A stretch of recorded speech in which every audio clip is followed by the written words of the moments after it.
I'm delighted to welcome to the stage our next speaker. So please put your hands together for Sylvia Chen from Leaf Bio. Hello,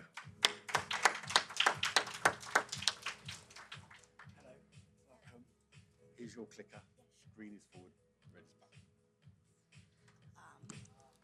Good morning, everyone. I'm Sylvia from Leaf Bio.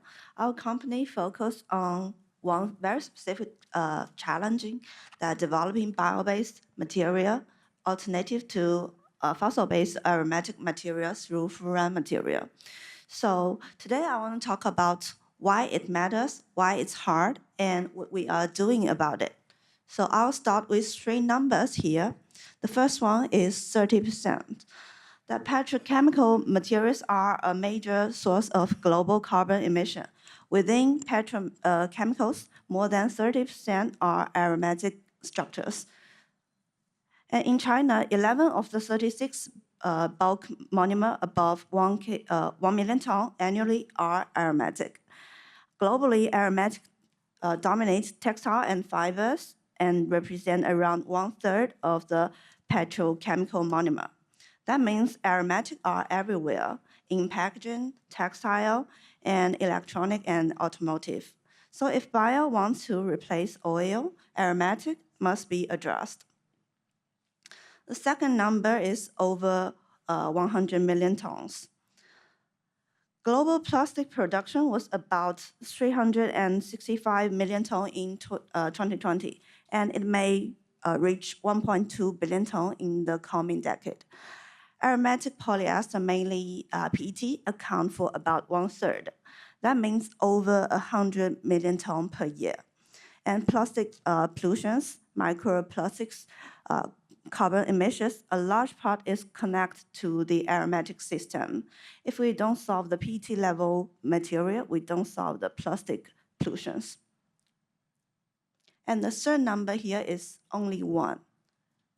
If we look at bio-based substitute for fossil-based benzene ring material with industrial production above 1K tons, there's currently only one, the furan material. And the reason is structural, that both benzene and furan contains 6-pi electrons forming aromatic rings. That structural similarity makes substitution chemically possible, that they have different feedstock but similar chemical property and similar application area. And this is why FDCA is currently the only one scalable alternative to fossil-based benzene ring diaxides. This is not marketing, it's chemistry. So when we understand that the structure makes substitution possible, the next question becomes, where does this actually fit? The most efficient pathway is through the platform molecule, FDCA. FDCA is an aromatic diboxylic acid. It can be polymerized into alternative for polyester, polyamide, polyurethane, and aramid. So with applications in plastic, fiber, coating, adhesives, and engineering material. It can also generate derivatives like FDME, BAMF, and FDM. So over the past few years, we have been working with global partners across packaging and textiles to validate this through real applications and discover something very important, that the furan material are not just substitutes. They are highly performance materials. And in some systems, they even outperform fossil-based benchmarks. And that completely changed the conversation, because now we are not talking about replacement, we are talking about upgrade. So let me show you the applications. One of the clearest example is in packaging. So when FDCA polymerizes into PEF, we create an aromatic polyester comparable to PET. It can be processed using the existing PET equipment. So it's structurally compatible and is industrially compatible. And it brings together three attributes that really coexist. It could be 100% bio-based, and it's high performance, and it's also recyclable. That combination is what allow it move from concept to real packaging system. So PET is considered a highly promising next generation packaging material. Compared with other bio-based materials such as PLA and PHA, it offers significantly stronger oxygen and carbon dioxide barrier property. So compared with many high barrier packaging materials, PEF is one of the few that can be directly molded into bottles and film. This means that it can serve as the main structural material, not just a barrier additives. So the combination of strong barrier and direct moldability, it's what makes it suitable for a real packaging system. And we have partnered with over 13 global brands. PF meets the barrier requirement for juice, carbonate beverage, cosmetics, beer, and dairy products without any chemical add-on. It's complying with food safety standard in Europe, US, and Japan. And we have received food contract approval in China as well. So this is not experimental performance, it's a application-ready performance. Moving to the second application example, that Bioflix is our next generation fiber brand. So it combines the comfort of natural fibers with functionality and the stable of human-made fiber. Compared with natural fibers, it delivers higher tensively strength, more stable physical property, and broader development flexibility. And compare with conventional synthetic fibers, it provides strong moisture wicking, quick drying performance, and inherent UV protection and antibacterial property. So it integrates directly into the mainstream textile system. And as a plant-based fiber, sustainability is part of its foundation.